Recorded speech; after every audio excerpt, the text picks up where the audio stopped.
Okay, so our sales track review, I'm just going to do a review and then I'm going to have to jump into the analysis. I had a lot of really cool slides. I talked a little bit longer than maybe I should. I don't want to keep you all on here all night. I want to make sure we end at the hour.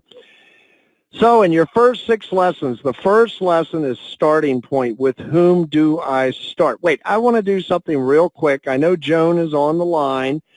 And Joan, I just want you to let everybody know where they can now find the training videos. Joan, are you there where you can hear us? I am here. Can you hear me? I hear you beautifully. Would you let everybody know? I just want everybody to know Joan has been very dedicated to this company, and Joan went ahead and created a YouTube channel for Worth. So Joan, very slowly tell them exactly what they have to search to get to the channel, and then I'll go over what the lessons are, but just tell them, where do they have to go to YouTube to find it? All right. If you just open up YouTube in a browser, youtube.com, youtube.com, there is a search engine inside of YouTube where you can search. You will type in there Worth Unlimited Corporate Training Channel, CHNNEL. That will bring up the channel, and the channel has all of these public recordings. I obviously will not ever put my contact information or my name or anything like that. That's inappropriate, so I'm not going to do anything of that nature. This is for all agents to be able to access it. The name that is used to upload them is Banking Made Easy. So once you go to that channel, you can subscribe on the channel, and all of these corporate trainings are up there. They're uploaded usually on Tuesday, if not by Wednesday, but they're usually up there.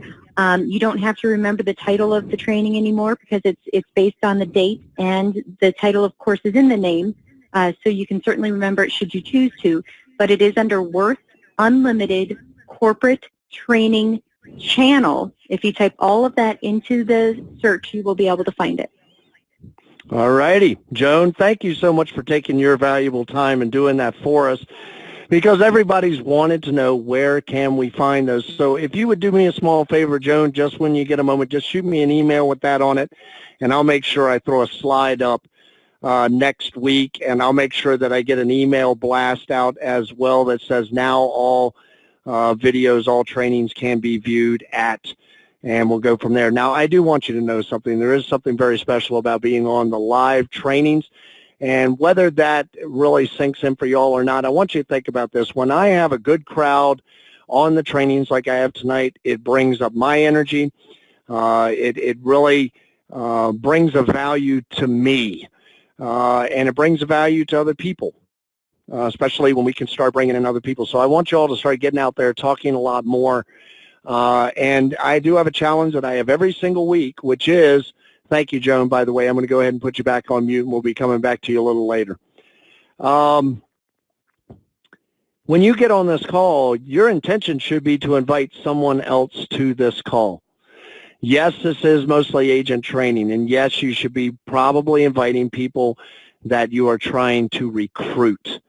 But get them on this call. Let them hear the energy. Let them see the quality of the training, what we stand for as a company, and I'm pretty confident that most people will see the value that we bring to the table.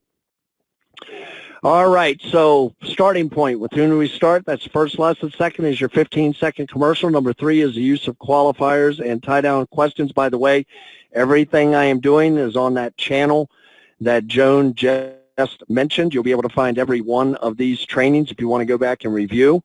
Your personal or borrowed story. Best way to create that is watch the videos, self-training, buy the Worth account if you're in debt. The litmus test, setting the appointment in stone, and for setting your appointment in stone, that can be referring to a corporate field closer or run your own analysis and run your own deal. If you follow the process just with any presentation of materials or concepts, products, there's individual steps that must be observed. Now, we've said this time and time again. You don't have to use exactly our language. You want it to sound relevant, and you want it to sound like you. The other thing is the order or the sequence of that information. That's really up to you, because opportunity presents itself in many different ways, in many different times, in many different avenues. So we're not saying that you have to do all 6 steps in order, but I will tell you this. for the most part, you should be doing all 6 steps with your client, unless your client, somewhere in the middle of all that, goes, I get it. What do we do next? I would still do some tie-down questions so they can't back up, so you have them locked in. But with your process, the basic components are the introduction, the body and information, the summary and results, and the closing of the deal. Okay, and last week we talked about summary and results, and we talked about the PDF. Tonight what I'm going to do is I am going to build an analysis for you, and I'm going to take you through the slideshow. But do remember the analysis, and this is why I'm going backwards. The analysis is an integral part to the close. As a matter of fact, to me, the analysis is what you close with. Take your time, review each section, and clarify the information for your client. This goes to rules of engagement. What can they expect on their first appointment? What can they expect on their second appointment? What can they expect? What paperwork do they have to have in place and ready to go for you to show up for your analysis appointment and do the analysis? If it's being done by a web conference or done online, same thing. Who will they be talking to? When is their appointment date? What materials do they need to have in place to run that analysis? We talked about second appointment basics a couple weeks ago and said that, you know, when you arrive, you're there to do business. You're there to go over the results. You're there to explain to them on that first appointment what they should anticipate on that second appointment. So with that having been said, I'm going to throw this on pause for just a second, and I'm going to jump into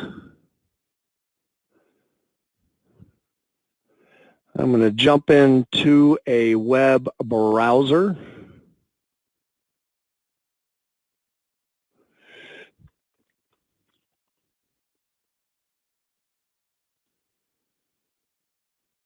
And it's going to take me just a second. Sorry about this. I'm not the fastest on the computer, but I'm not the slowest either. All righty, do. So let's pull this. Let's drag this over here. Let's get this over here. Yeah, I know. When you get to be, I just celebrated my 57th birthday on February 8th, and I don't know what it is. Something about turning 57, and maybe I'm just not as quick as I used to be.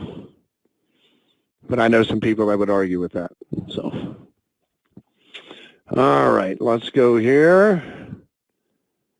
And let's get in there. Doop-a-doop-a-doo, doop-a-doo.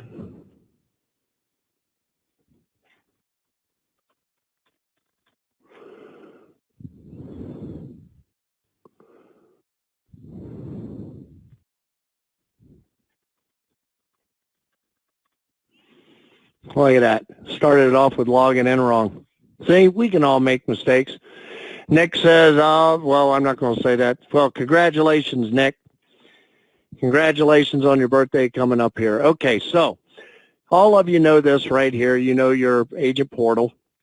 And so the first thing that you want to do is you want to build a prospect. And so you would go into New Prospect.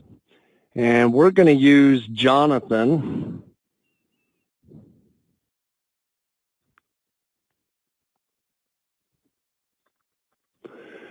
We're going to use Jonathan Jones because I've used John Jones so many times it's not even funny. And we're just going to put in 1, 2, 3, 1, 2, 3, 1, 2, 3, 4. I'm going to use, you know what I think I'm going to do? Yeah, I'm going to use my email.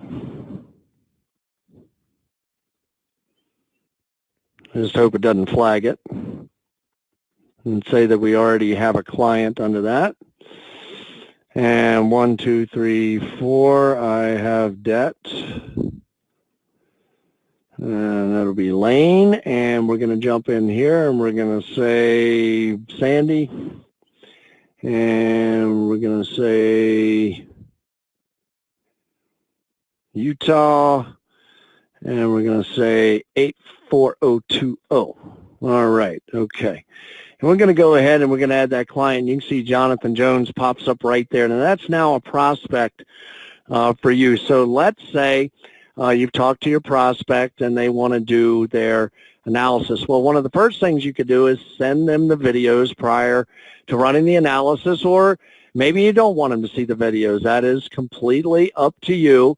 But what we will see is that if we send videos, it gives you a little subject line, turn your financial, destiny. You can change this section here if you want. If you want to change the subject to, here are the videos that I wanted to send you. And you could change some of the language down in here if you want. Personally, we spend a lot of time with the language. You notice it introduces with Dear Jonathan. So you could change some of the language if you want. You may want to put in there, hey, you're seeing the videos, and you might want to put in here, our appointment is set for blah, blah, blah day at blah, blah, blah time. I would suggest whenever you set an appointment, I don't care if the corporate office set it, I don't care if you set it, I would suggest that you send them a Gmail invite or a Yahoo invite or an Outlook invite, whatever you use as your email server. Use that calendar, set up an invite, send it to them with the ability to accept or decline. This is just another piece of confirming that your client will be there, they will be available, and that they are aware that and they are aware of what time and date and everything. So you can use this email exact, or you can alter it. If you're new to this, I would use this email exact. So we send a message and says message sent, and that will come up in my inbox. Let me just put this on pause one more time here real quick, because I just want to get to that email. And let's go to Gmail here real quick, and let's see if it popped into my box. Since I sent it to myself, it may not show that way, so I'm going to look at sent and see if it came in under sent. And since I use my own email, it's not sending it over to me. Let me just look and send one more time. All right. But there would be an actual email that the individual would receive. Yeah, no, I was just checking and sent Darlene because I use my own email address. I looked in my inbox, and it's not come into my inbox. And as a matter of fact, bingo, there we go. It just arrived. Okay, so this is what your email would look like that you would be sending to your client. Can everybody see that on the screen? I'm sure you can. All right, so no, I just took a moment for it to come to me because it was coming to my own email. But this is what your email would look like, and if you put in the body in there, you could put in our appointment time is for blah, blah, blah, blah, blah, whatever that looks like, or a little note maybe about what you all discussed or, what you reviewed. All right, so let's jump over here, and let's get back to this section here. Now, we had talked about discounts, and I'm not going to go into that tonight, but that would be right here. And we'll go into that probably next week, go into the cash register. And I'm telling you right now, I am probably going to ask for some assistance from Darlene, because I don't know anybody that can run through an analysis like Darlene and take you through the cash register, and I have no qualms about telling people this. She knows the system better than I do because she closes more deals than I do. That doesn't mean that I'm not in the field. That doesn't mean that I'm not selling, but I'm sitting at the desk that I'm sitting at, which is more managing the field, and Darlene is an expert at this arena, so I'm going to reach out to her and see if she'll be kind enough to help us. So we're going to call this mortgage, and I'm just going to use the numbers we already know. $200,000 balance. Did I do that right? Is that two? Nope, that's a $2 million. So $200,000 there on the balance. Is that right? Yep. And we're going to say this is a 6% interest rate, and we're going to say that monthly payment is $1,199.10. And we notice that everything comes in and everything populates. everything comes in and populates and comes down into this section. Now, I want you to see something. If I threw in the wrong payment, like let's say I put in $1,099, $1,000 and 99.10, you can see that it gives you all types of little flags. This especially here telling you, now here's what I want you to know. This system does not lie. This system is absolutely mathematical, okay? So if your client tells you they have 28 years left, and this is why I tell people to try to get source documents from a client. This is why. Because many clients will guess on their how much they still owe, how much is going to escrow, you know, situations like that. This program, you can actually troubleshoot and go around the horn and try to figure out where their payment is deficient. So if it's $1,199.10, we can see at the bottom here, it says 30 years. Well, if I threw an escrow of $250, we can see that this is saying now, not that it would take 40 years, but that it's negatively amortized, which means they're actually each month, what negative amortization means is you're paying less than the interest owed. Does that make sense to everybody? You're paying less than the interest owed on your mortgage. So as you're proceeding through your mortgage, you're actually adding to the principal balance. So this section does have checks and balances. If you put an origination date in there, it'll figure it out and calculate it. Here's what I'm trying to tell you. The system does not lie. I'm not saying that your customers will lie, but they will guess. So my opinion, have source documents in hand. All right, so we're going to say that we got the mortgage, and we're going to go ahead and we're going to save that mortgage. Come on, mortgage, save.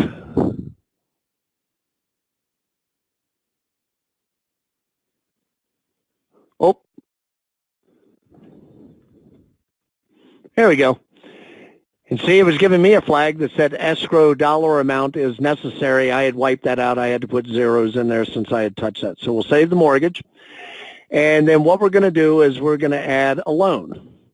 And so we're going to say this is car loan. And the reason that I do it this way is so many people are under the impression that, you know, oh, I'm going to have to give you the name of my banks, and I'm going to have to give you my account numbers, and I'm going to have to do all that kind of stuff for you. And that is just not the case. You can tell them to call it whatever they want. They can just put Toyota there. They can put truck. They can put car. They can put the bank. They can put whatever they want to put there. And we're going to say that we owe $20,000 on the automobile. And we're going to say that the interest rate on that is 4%. And we're going to say that the payment's $435. All right, and so this says that right now they have 4 years and 1 month left to pay on their mortgage. Now, if they are paying additional, you notice this on the mortgage and you'll notice this on this as well.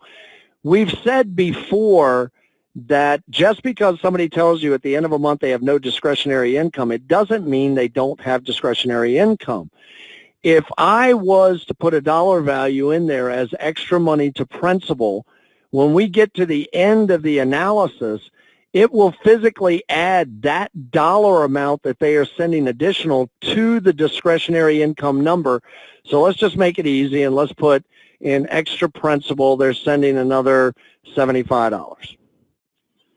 All right, so the amount they pay is $410.001. It doesn't change this because what it's going to do is take this $75, and when we get down to our discretionary income piece and we look at our analysis, it is going to actually display that in discretionary income for the client. All right, so we're going to add one more debt, and we're going to say that this is a line of credit. And we're going to say that they do have a HELOC.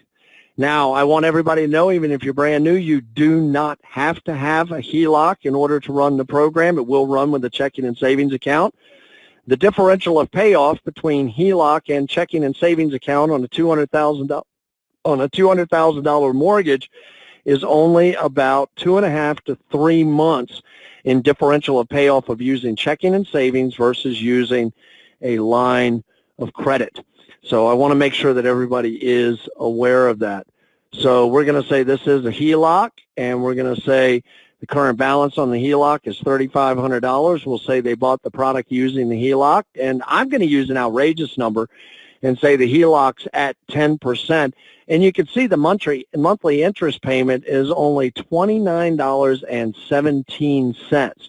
Now, I'm not going to add anything to this. You can put an origination date if you have the source documents, and this also kind of refines it down and lets you know if you're dealing with really accurate numbers, because the origination date with the interest rate, with the monthly payment, with the balance, that is a mathematical equation, and that is built into our system. So we're going to go ahead and we're going to save the HELOC as well, and I'm going to put a start date on there of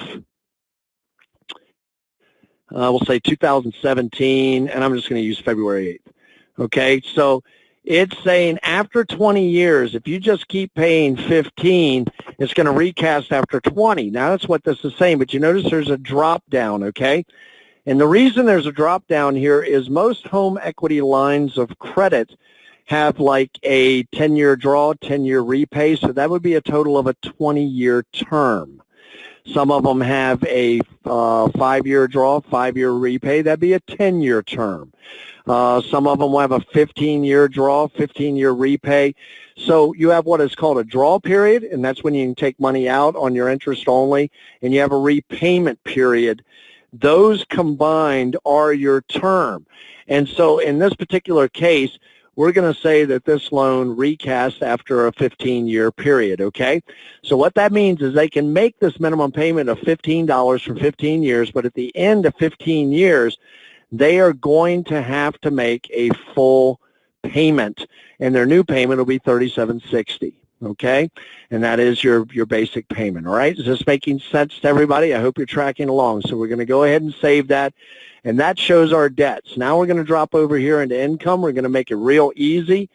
And you can put in multiple incomes, but for the purposes of our situation right here, we're going to say once a month, and he brings home $5,000. Now, some people get confused here. We are looking at net income after tax.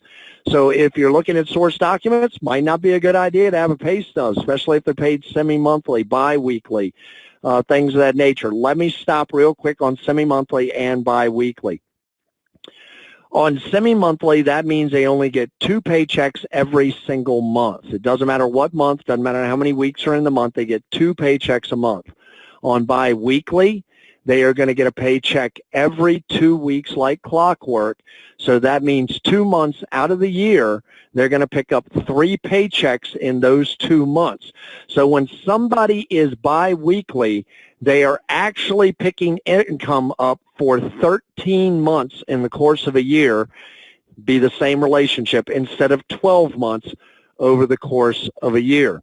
And to add additional income, the only thing you have to do is save income, and I'm going to go ahead and save it, and then you can see that you can add another income piece here. Okay, now we're going to go into expenses. Now, some people detail their expenses, and if your person went to all of the length of detailing their expenses, please, by all means, put their expenses in there. If their expenses are $3,061, you can see what their discretionary income is, okay? If, I'm going to go back to 0, because this shows total of all income after paying debts. They had $5,000 of income. We put in debts, and this is what is left over after they have paid their debt payments. So now we have to figure out the difference between fixed debt, which would be that mortgage, car loan, and the home equity line of credit, and what are their living expenses. So this is where we came into the place of saying, ask them what their discretionary income is, but I want to be very careful with this. Do not make up income. Do not try to find the income in the context of saying, well, if you didn't do this and you didn't do that, couldn't you come up with $50? Couldn't you come up with $100? No, the beauty of our program, when we say that we can show you how to get out of debt in 1/3 to 1/2 the time, and we will not change your lifestyle, is predicated on how you fill out this analysis. If you are telling them that they have to scrimp and save, or they have to change this or change that, that is not living within their lifestyle. That is asking them to make alterations. So when you do this, if you have a client that can detail all their expenses, by all means, please put that in there, and that'll give you an accurate number. Or you can ask this question. At the end of a month, after you've paid all of your fixed expenses, after you've paid your groceries, your cell phone, your electric, your gas, all of your expenses have been paid. On top of that, you have lived life the way you want to live it. If you like to go fishing, if you have a propensity for shoes, if you love to dine out, whatever it is, you have lived the way you want to live. How much money is left over at the end of the month? And we're not talking about money you're putting in a savings account, because we don't want to affect that either. So we're going to say this client came back and said at the end of a month they have $100 left. So that means every single month, on top of their mortgage, their home equity line of credit, and their car loan, they are spending $3,161.74. Does that make sense to everybody on the call? See, this is how we make the claim that we can show you how to pay off your debt in that fraction of a time without affecting your current standard of living. And that's where most people kind of freak out and say, you know, this is too good to be true. There's nothing out there that can do it.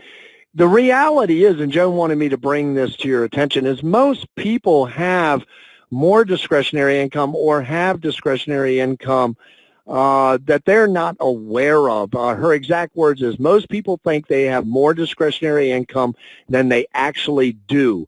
Look at the other items to see if the number makes sense. And that's actually in my slides. I don't think I'm going to get to my slides, but what she's talking about is if it's a single person that's living and you're running the analysis, they might be able to get by with, you know, anywhere from $1,200 to $1,500 a month outside of their regular expenses for living expenses. If it's a married couple, you probably want to elevate that up to about $2,000. If they've got kids, you're starting to go towards $3,000-4,000, and depending on the size of home. So just make sure that if they told you something like, well, Mac, at the end of a month, I have $3,000 left over, and this is what Joan's referring to. There's no way in the world they can live on $261.74 for their gas or groceries or cell phone and all those other items. Is that making sense to everybody? You want to make this realistic to their situation. This is one section where you want to be careful, and you want to ask them some questions. You don't want to coax them. You don't want to put words in their mouth. You don't want to make them find money that they're already spending somewhere else and adjust. Remember, if you are doing, and Darlene wanted me to bring this up, if you are with each one of their debts, they're saying, well, my minimum payment's $30, but I add X amount of dollars to that payment. Make sure, as I mentioned earlier, you load that into additional money to principal on each one of the debts, the difference between the minimum payment and how much they're sending, and it will load that additional money directly to discretionary income, as I mentioned earlier. So let's go ahead and save the expenses. In order to use the program, you must have a checking and savings account. And so what I typically tell people to do is, rather than wipe them out, just modify them. And so we're going to say that in primary checking they have $500. And we're going to go ahead and update that account. And you notice I just checked right on here. You can wipe it all out if you want and start from scratch, but it's a lot easier just to update directly from here. And we're going to say here they have $3,189 in their savings account. So we can see that John and Rebecca Jones are not what we would call extremely well off, but they're not poor. If somebody, you know, maybe a question you ask on the savings account, if you've built a good rapport, is how long did it take you to save that money? If they tell you it took them 5 years to save $3,689, then they're probably close to $100 in discretionary income. Do you see how all of these numbers play off of one another? This is very simple. It's step by step, and it walks you through the process. So now we're going to go, oh, did I save the bank information? Yep, okay. All right, so let's go over to other. And we have Jonathan, we have Jones, we have my email. We're going to say birth date, and I'm just going to give you all my birthday. And we're going to go back here to 1961. Boy, wasn't it a different world in 1961? My goodness. For good or bad, it was an absolutely different world. And you could have already asked them a question, what day was your debt-free goal? Because so many people say, you know, oh, I already got it handled. You know, I've got a good financial plan. Ask them the question. Ask them the hard question. Okay, by your financial plan, what you are doing, when do you anticipate you'll have all of your debt paid off? And some people could come right out with a number and say, oh, you know, I'm going to have it all paid off in 15 years, or I'm going to have it all paid off in 20 years.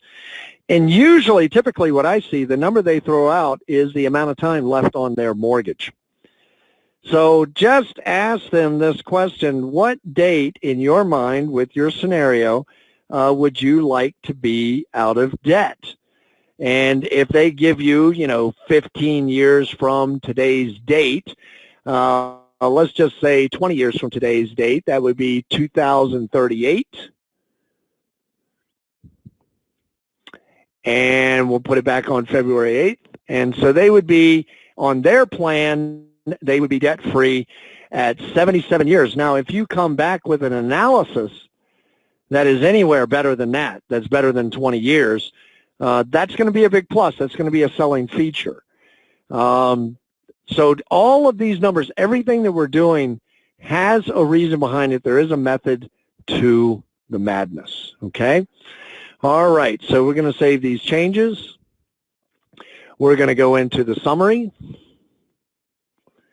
And the summary is where we can take a look at everything that we put in, new payment type. We can look at each one of the items that we put in. And remember, we only put 100 in discretionary income, but under the car loan, we said they were sending another $75. Do you see how it loaded that additional money right there to the discretionary income, okay? So tonight, what we're going to look at, the last part of this, and we are going to run a couple minutes because I want you to see how slick this is. And then next week, we're going to go in. Well, let me just ask you this. We only have 7 minutes left. And you all can see the summary. And if you click right here where it says total debts, you can see there's all the debts you put in. There's the recast with what the new payment's going to be and really how much they're going to be in the hole when they come down to this, okay? So here's what I'd like to do this evening. What I'm going to do is, because we've already viewed the report once before, I'm just going to show you the report real quick, and then next week we're going to go right here into live presentation, and then after we do the live presentation, since it's already built, then what I'm going to do, if Darlene will be so kind to do it for me, because I want you all to know Darlene's been coaching me through doing this analysis right now. Because I don't do them every single day. She's bringing up points, and so is Joan, because they are your people in the field. And they are the people that are out there selling these programs, and they are the people that are training other agents how to utilize the analysis, and they've been around this, using this aspect of it a lot more than me. What is my greatest tool? It's my mouth.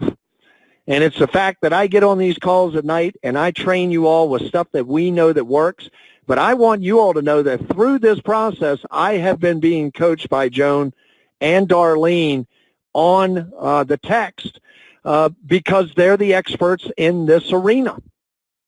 Is that making sense to everybody? So to Joan and Darlene, thank you for helping me through the process. So next week, we're going to go to the live presentation. I'm going to go over my slides and then jump to the live presentation.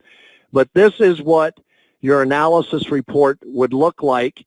And this is what we saw last week, and there's some very good information inside your analysis report. Here is my challenge to everyone who is on the call. And there is one other thing I can click. Where is it that I click in here, Darlene, to show the breakdown, to show the grid, the payoff grid? I know there's a way that I can click on something here and it'll show another page here. Do you remember that? Oh, right down here. Here it is. Nope. Show payoff worksheet. If we click that, this right here balances everything. This gives them their amortization schedule, what they're doing with the bank, what they would do with Worth, and then right here when they pay off in 15 years, if they just put all those debt payments to work, how much money it would accumulate, the gross accumulation. And if you've got that accountant guy or that real hard nut individual, the engineer, the analytic, anybody along those lines, this worksheet actually plays very well. So our analysis for this particular client is the bank's program is $464,957. The Worth account, you'll pay back $345,021. That's a savings of $119,936.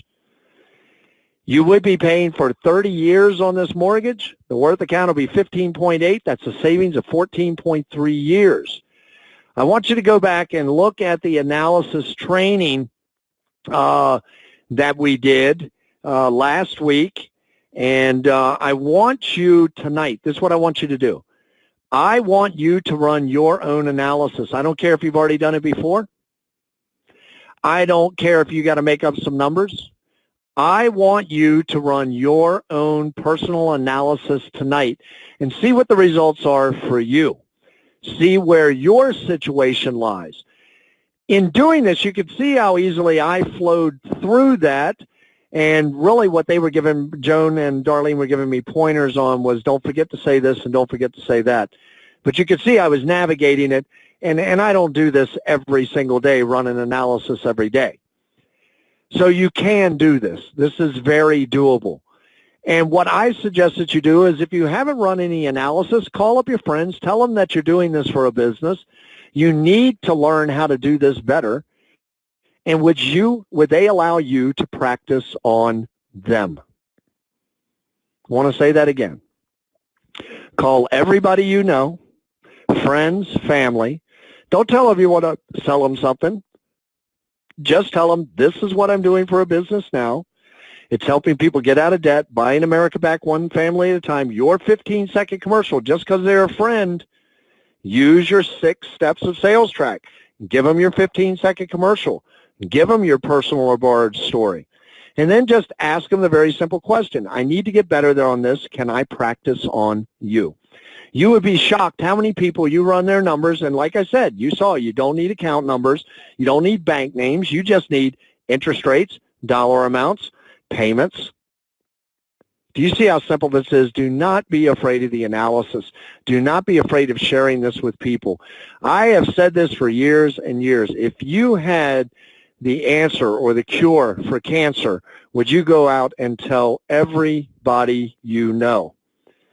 And we already know the answer to that question is you would probably tell people you don't know. Well, the reality is we have the answer for financial cancer. So for tonight, we're ending right on 7. Joan and Darlene, thank you for being on, but I'm going to let everybody jump off the call. This is pretty straightforward stuff. Next week, we're going to go into the slideshow. I'm going to jump immediately from that client into the slideshow. We're going to have Darlene and Joan talk a little bit about the slideshow, some of the points in there, why they're so important. And if we have time, we're going to have Darlene take you to the cash register.